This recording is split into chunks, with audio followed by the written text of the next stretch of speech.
Estimadas companheiras, estimados companheiros assistentes a este Congresso Norte-Nordeste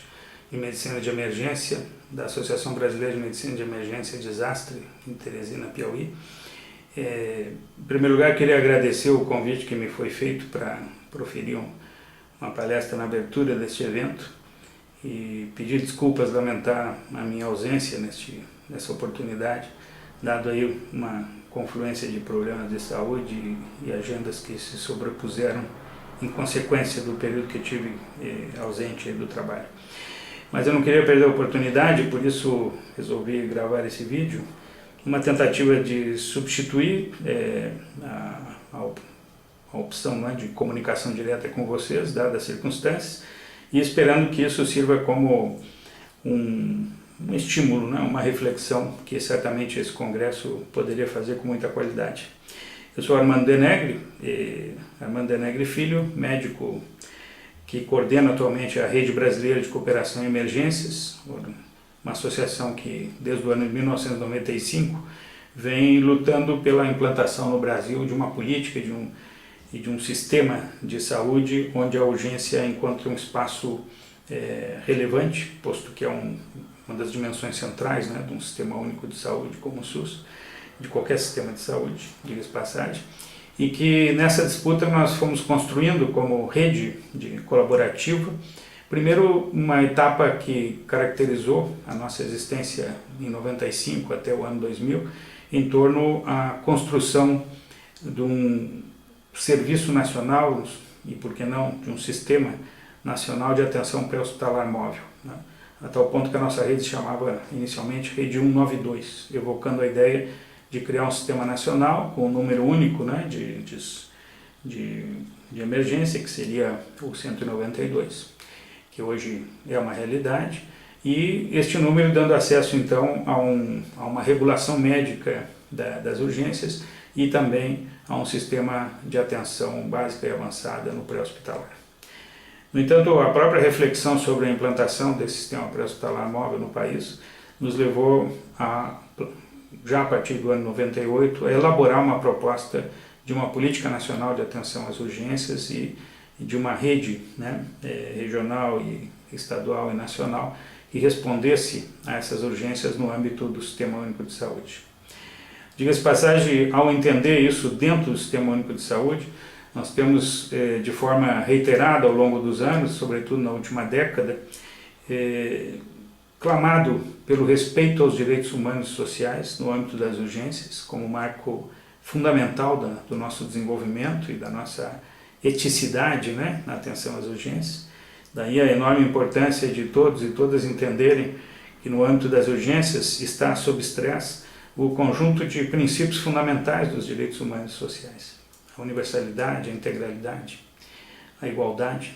em termos de necessidades e respostas, iguais necessidades, iguais respostas para iguais resultados, o que significa combater o que ainda existe hoje de forma importante no serviço, que é a discriminação, e ao mesmo tempo entender que essa resposta integrada ela exige um profundo espírito colaborativo entre os vários componentes da rede de atenção às urgências. Muito difícil falar de um resultado assistencial nas urgências que seja significativo para os pacientes, familiares, enfim, para a cidadania, se nós não articularmos de forma muito potente e contínua, buscando contínuo aperfeiçoamento, as relações entre a atenção básica em saúde, os serviços não hospitalares de urgência, os serviços pré-hospitalares móveis, os serviços hospitalares, as internações hospitalares de agudos, as reabilitações, o cuidado domiciliar e, no âmbito maior e mais abrangente, as estratégias de promoção da segurança e da qualidade de vida que evitem as urgências, utilizando recursos de proteção, educação e prevenção. Daí também o envolvimento nesse conceito de sistema de todos aqueles componentes que devem atuar na proteção civil e defesa civil. Portanto, ao ter essa ideia abrangente, centrada nos direitos humanos e sociais, para nós muito, eu diria, impactante observar que nos serviços de urgência do país nós ainda violamos esses direitos humanos e sociais de forma contínua. Há uma violação massiva e sistemática dos direitos humanos nas urgências, Isso se reflete numa série de comportamentos desses serviços que parecem naturalizados, né? Uma primeira dimensão extremamente preocupante é o excessivo tempo de permanência dos pacientes no serviço de urgência, tendo já prescrita a sua hospitalização. Temos inúmeros realmente pacientes que diariamente esperam nos serviços hospitalares de urgência, nos pronto-socorros, nas UPAs, enfim, pela hospitalização, que ao tardar-se retira deles possibilidade de um melhor prognóstico. O critério de avaliação prognóstica e, portanto, de comprometimento dos resultados assistenciais, entendendo-se aumento da mortalidade evitável, complicações evitáveis e maior tempo de permanência após a hospitalização, acaba se refletindo de maneira muito consistente numa espécie de acomodamento que temos frente à ideia de que os pacientes poderiam ficar 24 horas no serviço de urgência sem maior prejuízo. Isso se instalou no Brasil por razões puramente administrativas, burocráticas, naturalizou, portanto, um ritmo de resolução dos problemas, sobretudo a definição diagnóstica, que define o rumo do paciente para alta após atendimento no serviço de urgência, ou alta com transferência, ou seja, para o domicílio, ou alta com transferência para a hospitalização, fazendo com que o tempo dilatado e naturalizado como tal implique necessariamente, segundo as evidências dos estudos internacionais, em aumento de mortalidade, de complicações, de custo, né, de sobreuso das internações hospitalares. Mas parece que nós não estamos suficientemente sensibilizados para essa evidência internacional. E apesar de, nos últimos congressos da Rede Brasileira de Cooperação em Emergências, tivemos a oportunidade de dar esse debate e apresentar nossa reivindicação para o Ministério da Saúde, e em outra ocasião, na minha condição de membro da Câmara Técnica de Urgências do Conselho Federal de Medicina, apresentar a ideia que na Resolução 277 de 2015 já aparecesse o limite de horas, de 4 horas de permanência nos pronto-socorros. Isso é objeto de resistência. E por isso quero socializar com vocês nesse momento, nesse congresso, a ideia de que nós temos que lutar, né, RBCE, Rede Brasileira de Cooperação em Emergência, junto com a Abramed, por mudar este conceito entre os médicos, profissionais da saúde, gestores, que permite que os nossos pacientes permaneçam por tempo indefinido nesse circuito entre atenção básica, UPAs, hospitais e, entretanto, serviços pré-hospitalares e móveis. Porque quando falamos de 4 horas de permanência no serviço de urgência, é a soma dos tempos assistenciais até uma definição diagnóstica que permita o início do tratamento efetivo. Se o paciente tem uma menor potencialidade de gravidade, ele certamente cursará dentro do atendimento de forma mais rápida. Por isso se fala que os pacientes das categorias 4 e 5, ou verdes e azuis, como são classificados nas 5 cores, eles poderiam ser atendidos numa mediana de 2 horas e num percentil de 90% saírem do serviço de urgência em até 4 horas. Já aqueles que têm um potencial de gravidade maior, demandam maior trabalho assistencial, eles teriam aí uma mediana de 4 horas com um percentil de 90%, de até 6 horas. Portanto, na compreensão dos tempos assistenciais e da proteção do paciente a partir do respeito a esses tempos, está a essência do conceito de urgência. Uma medicina de urgência é uma medicina que respeita o tempo para o melhor resultado prognóstico do paciente. Portanto, num congresso como este, Medicina de Emergência, assim chamado, nós temos que estar extremamente atentos ao balizamento das nossas ações dentro de tempos que protegem e beneficiam o paciente. Aliado a uma qualidade diagnóstica, evidentemente, que faz com que seja adequadamente feito o que tem que ser feito num tempo adequado, nós garantimos um curso que em seguida deve se ancorar numa intervenção a mais precoce possível, portanto, expressa como tratamento efetivo. Qualquer demora na instalação do tratamento efetivo muda o prognóstico. Temos estudos clássicos aí sobre isso nos campos das urgências cardiovasculares, as janelas de oportunidade colocadas para a urgência cardiovascular, para a urgência cerebrovascular, para o trauma, isso hora dourada, para o efeito que tem o atraso no início do tratamento antibiótico efetivo, por exemplo, para infecções respiratórias, né? A evolução dos quadros de sepsis, que hoje ganha destaque como um grande fator de mortalidade, né, no atendimento aos agudos, todos relacionados a uma espécie de lassidão, né, de relaxamento que temos em relação aos tempos assistenciais de interesse do paciente.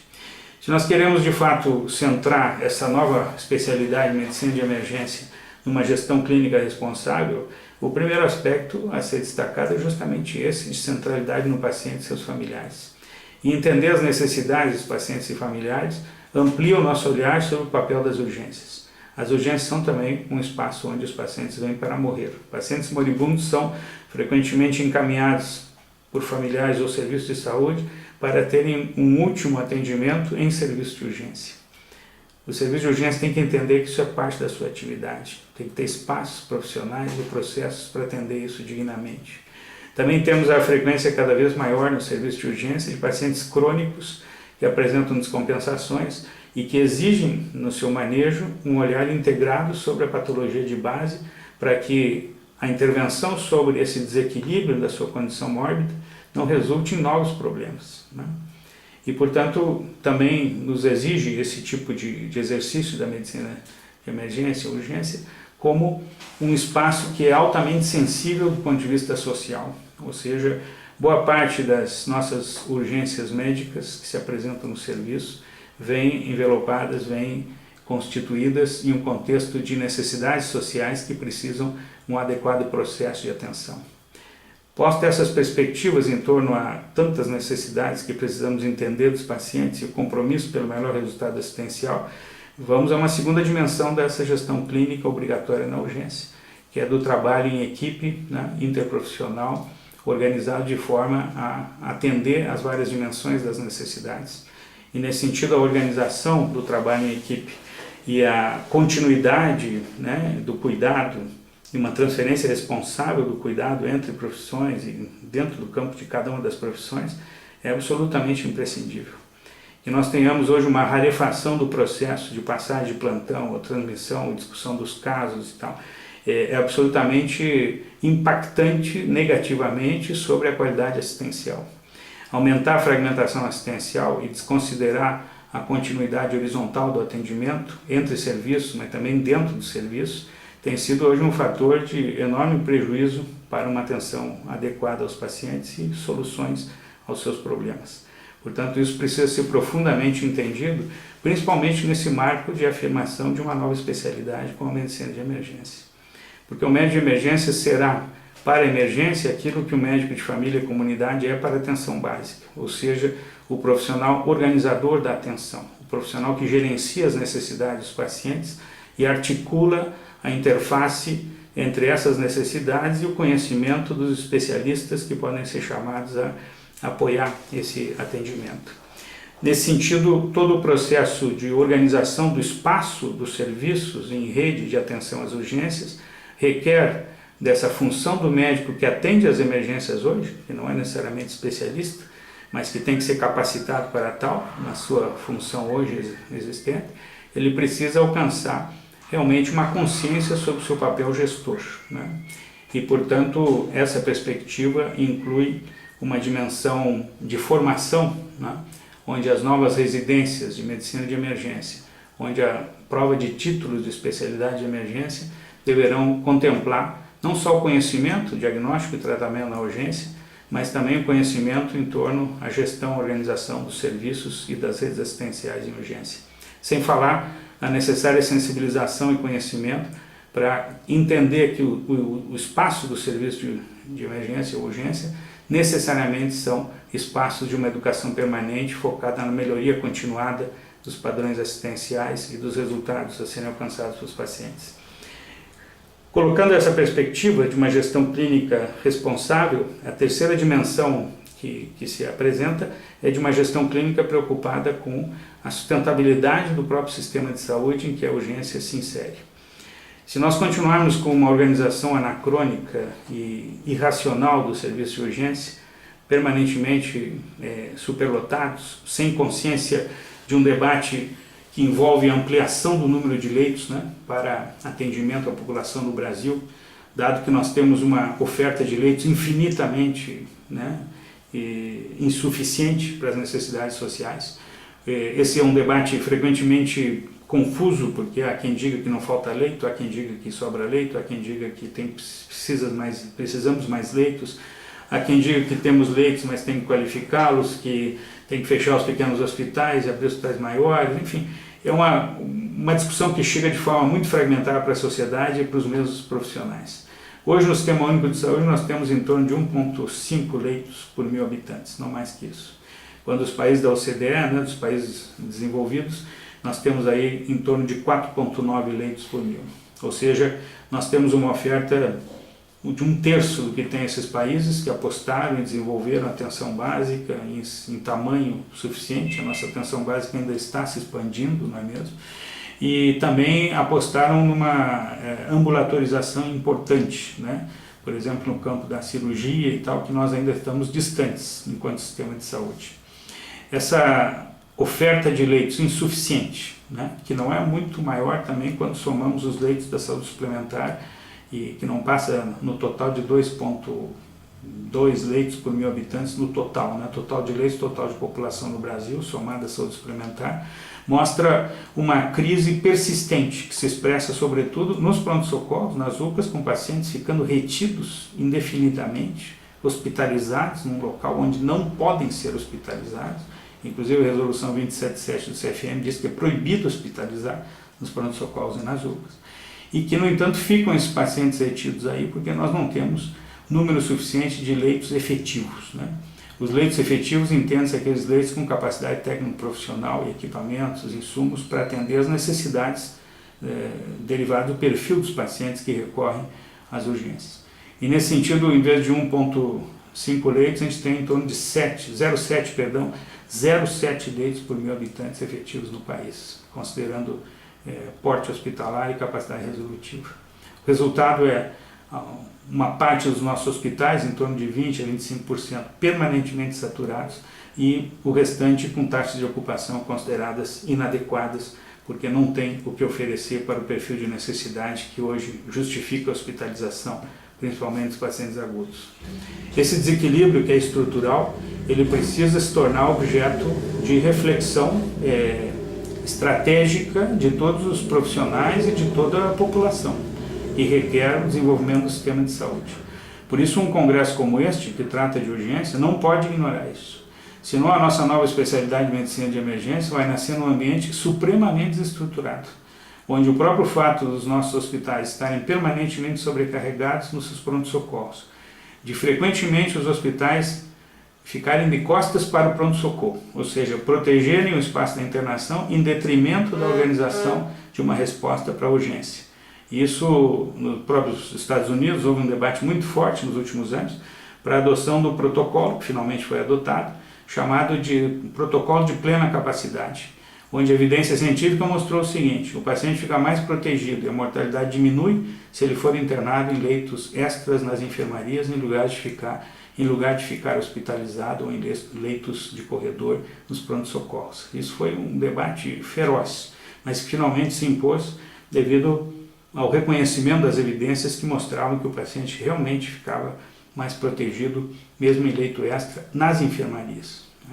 Isso resgatou o conceito de que o pronto-socorro é um espaço de fluxo contínuo de pacientes. Tempo de permanência limitado em função da exigência do diagnóstico e da definição se ele deve ser internado ou não, e das medidas terapêuticas a serem instaladas no menor tempo possível, para o seu maior benefício.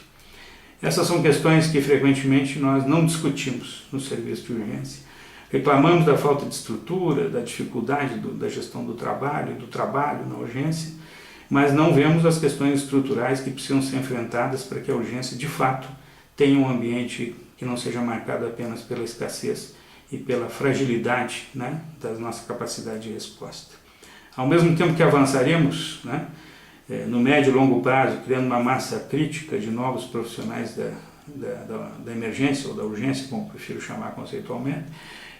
nós também temos que cuidar da enorme massa de trabalhadores que estão hoje atuando nas urgências. Daí a importância de resgatar o definido na portaria 2048 de 2002, que já colocava a necessidade de uma educação permanente nas urgências, exigindo de todos aqueles que atuam na urgência um conhecimento teórico e prático mínimo para poderem atuar de forma consequente, responsável nesse serviço. E, portanto, a portaria 2048 estabelecia o esforço de criar um sistema de capacitação pública, de acesso a todos os trabalhadores da urgência, a partir do que se exigisse que esses trabalhadores, cumprindo essas capacitações teórico-práticas obrigatórias, em seguida passassem por uma certificação de uma habilitação para atuar no serviço de urgência. É uma maneira de buscarmos compensar no imediato a profunda ausência, né, nas escolas de formação dos profissionais da saúde de uma ênfase e de uma capacidade adequada para atuar nas urgências. Portanto, temos que combinar hoje na nossa estratégia de criar espaços qualificados e serviços onde formar especialistas de forma adequada, com o esforço de habilitar e certificar todos aqueles que já atuam no serviço de urgência e que isso passa a ser um critério para reconhecer, para certificar as unidades de gestão clínica que compõem o serviço de urgência em todo o país. Isso me parece que é um caminho imprescindível, né? Estamos aí em discussão dentro da RBCE, procurando discutir periodicamente com a Abramed as maneiras de fazer esse movimento de maneira articulada. Com o aumento da crise social e econômica do país, as urgências são o órgão de choque de um sistema de saúde que se fragiliza. Portanto, é um momento na crise de nós exigirmos não só uma ação de resistência e proteção ao serviço, mas uma ação de transformação da urgência para que ela de fato tenha sua política nacional implementada em equilíbrio de seus vários componentes e se reconheça na urgência um fator fundamental de definição, digamos, dos padrões de performance e de garantia dos direitos que o sistema de saúde tem que garantir. Portanto, eu deixo aqui o meu abraço a todas e todos. Espero que essas palavras os estimulem ao debate, que os levem realmente a pensar de forma muito mais profunda o envolvimento, né, na política de saúde, na política de urgência do país, e que nessa troca, que eu espero intensa entre os participantes da região Norte e Nordeste, se possa desenvolver laços aí de ação, né, colaborativa, que é o que garante o adequado funcionamento das redes de urgência e do sistema de saúde. Deixo o meu abraço, os convido a visitar a nossa página web, que até o final do mês estará renovada no ar, www.rbce.org.br, e caso tenham interesse no contato e para acesso a documentos e discussões, por favor também podem me escrever diretamente, armandodenegre@yahoo.com. Muito obrigado.